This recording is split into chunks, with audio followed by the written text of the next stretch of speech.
நான் வந்து ஈரோட்ல இருந்து வரேன். தங்கச்சி தான் வர சொல்லியிருந்தாங்க. ஆனா நான் வரப்ப நான் கேட்டது ஒண்ணுதான்.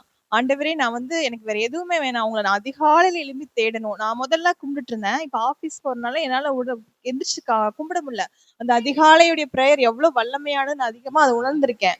ஆனா எனக்கு இப்போ ஒண்ணே ஒண்ணு, எனக்கு அதிகாலையில எழும்பி உங்கள தேடணும். அதுக்கு வந்து நீங்க எனக்கு எதுவுமே சொல்ல வேணாம். அதுக்கு மட்டும் எனக்கு ஏதாவது ஒரு வழி பண்ணி விடுங்கன்னு சொல்லி தான் இங்க வந்தேன். சர்ச்சைக்கு போக நினைக்கிறேன், ஜெபிக்க நினைக்கிறேன், எதுவுமே அவனால பண்ண முடியல. அப்படின்னு ஒரு 2 காலை சங்கை போட்டு எடுக்கிறான். ஆண்டவர் சங்கையை நீ உடைக்க போற. வானத்தையும் பூமியையும் படைத்து இயேசு கிறிஸ்துவினால்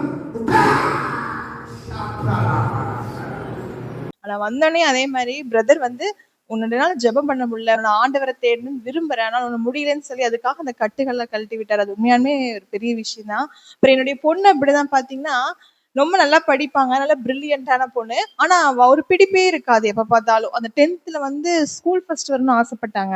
ஆனா 456 வந்து ஒரு 8வது ரேங்க் போகும். அப்பயே வாழ்க்கையே வெறுத்த மாதிரி ஆயிடுச்சு.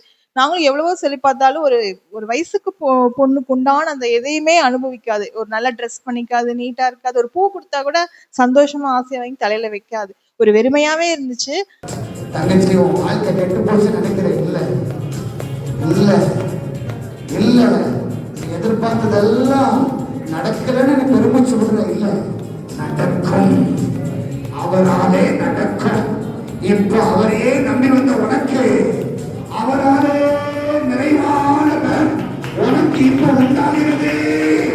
ஆனா இன்னைக்கு கூட்டு இருந்தப்போ பிரதர் சொன்னது எல்லாமே எங்களுக்கு புரிஞ்சுச்சு. கண்டிப்பா ஆண்டவர் தான் எங்க பாப்பா வந்து தொற்றுக்காருன்னு நான் நம்புறேன்.